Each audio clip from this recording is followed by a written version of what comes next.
Hey everybody, Ryan at Mission 501 here, and this is my first video theory discussion, so welcome.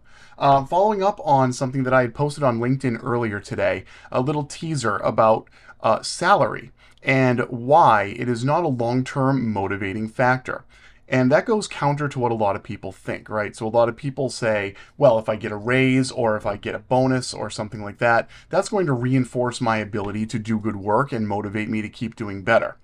The research, however, suggests otherwise, and there's an entire theory built around what will motivate us at work and what is expected at work in order to allow us to do good work.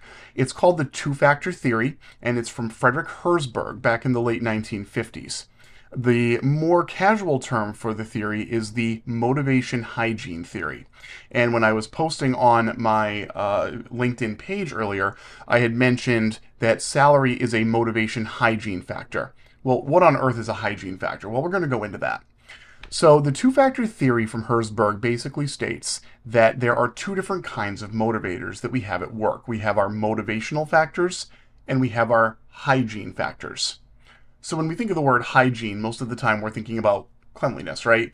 Being clean, being tidy. You hear about oral hygiene all the time, and good hygiene is important to live a good life, right? So what's a hygiene factor in terms of this motivational theory? So a hygiene factor is something that we expect. We expect something to be in place because it's just the right thing to do. So the analogy that I use is, ironically enough, a bathroom. So a bathroom at work. We're talking about hygiene. Let's talk about a bathroom where people typically get clean, right? So if your bathroom at work is neat and tidy and well kept and cleaned regularly, it's something that you just expect, right? No one goes around at work and says, holy cow, I have, we have such a clean bathroom at work. It's amazing. You should come work here. You see how silly that sounds? No one goes to work at a place because it is necessarily clean or because the bathroom is clean, okay? But let's flip that coin and envision that the bathroom is not clean. Let's say you walk into the bathroom one day and it's just filthy, right? So how would you feel then? You'd probably complain. You'd be really unhappy that you had to use a dirty bathroom at work. So the same thing works for these hygiene factors. And some examples of hygiene factors are company policies, supervision that you receive at work, salary, as we've already talked about, and also the relationships that you have with people at work being positive. Those are all considered hygiene factors. So do these things motivate people? Yeah, they do. But it's short term. It is a short-term motivator that does not necessarily equate to long-term good feelings. So let's go back to that salary. We're talking about how salary is a motivational hygiene factor. So if you get a raise at work, how does it feel? Pretty good, right? I don't think anyone really doesn't want to get a raise at work, okay? So it feels good, and maybe for a couple days, couple weeks, you'll see that increase in your paycheck and you'll say, all right, I'm making some more money. Maybe I might have some plans on what I want to do with that money, depending on the size of the raise. But it doesn't change the work that you do. And it doesn't change the purpose of that work or the mission behind that work. Okay, and the same thing goes for company policies or supervision. None of it changes the actual work that you do.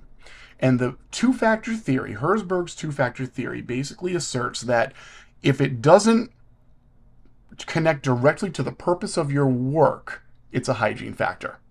Okay, so the important thing to know about hygiene factors is that while they don't provide long-term motivation on their own, as we go back to our bathroom analogy and the dirty bathroom, when those factors are not present, they will demotivate.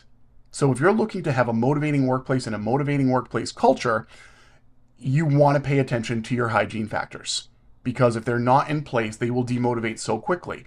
So to talk about salary, if somebody is not able to pay their basic life expenses because their hourly wage or their salary is not high enough, that's going to demotivate them very, very quickly because that hygiene factor is not there. Just like the dirty bathroom. I'm going to speak up. I'm not happy about this. Okay? So when we hear about people not making enough at work or people needing to pick up second jobs, it doesn't matter how wholesome or purposeful or mission-driven that job is. if the hygiene factors are getting in the way, it's going to be very, very difficult to increase motivation on your teams. So what are those motivation factors? The motivating factors, the ones that truly lead to long-term motivation, are things like getting achievements at work and accomplishing real tangible things, getting recognized for the work that you do, feeling a connection to the mission of your employer. So if you work for a nonprofit and you have a social justice component to your work, that connection is a really deep motivating factor. Advancement and growth, the ability to be promoted, the ability to feel like you're growing in your career. Herzberg asserts that all of these are motivating factors. Those are what the major investment vehicles are if you're looking to have your staff feeling good. But those hygiene factors also need to be in place. And that's where a lot of organizations make a mistake, because they will either focus too much on the hygiene factors and make sure people are paid as well as they can and make sure good policies are in place and that strong leaders are there, but they lose focus of the individual accomplishments and the recognition and that connection to social justice that really drives a deeper connection to the work that we do and makes us feel good and motivated to continue doing it. And on the other side, sometimes we focus so much on that mission piece and how we're doing good work and we're helping people and we're making a difference in the world, but at the same time, people are struggling to pay their bills because wages are not where they need to be. And in the nonprofit world, we know that wages are difficult to raise because the way nonprofits get their funds is through state funding and grants and things like that. So it's a tough road. But the important thing to note is that if you want a motivating culture and you want to keep your staff happy and motivated, you need to focus on both the hygiene factors and those motivational factors. Thanks for watching. I hope you enjoyed the video. Feel free to like, share, comment, and make sure you subscribe to the channel and enable notifications so that you'll see whenever I post something new. Look forward to future content on this channel. My contact information will appear at the end of the video. And if you would like to work with me in a more formal capacity, please reach on out. I'm available to consult with any nonprofit organization in the United States. Thanks for watching. See you next time.